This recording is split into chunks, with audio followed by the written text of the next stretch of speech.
Hello guys, এখন এসেছি মৌখালিতে। তো মৌখালি ব্রিজটা দেখো, এখন হালাত টাকা তখন নদী পুরো ভাটা পড়ে গেছে, এখন পুরো শুকনো অবস্থায় আছে। আর কোনো দিকটায় পানি হওয়ার নেই।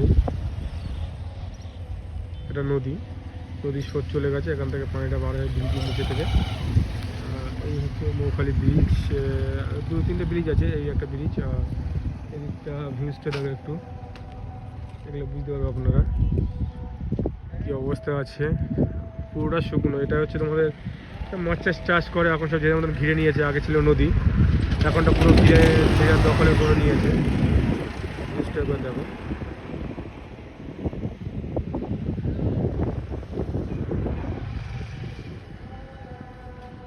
আর এটা হচ্ছে মেন রোড।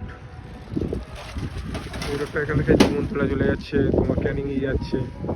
এদিকটা ক্যানিং, এদিকটা হচ্ছে তালদি হয়ে জীবনতলা চলে যাওয়া যাবে। এখান থেকে অনেক দূরে যাওয়া যাবে, এখান থেকে সব জায়গায় যাওয়া যাবে। জিনিসটা করতে হবে।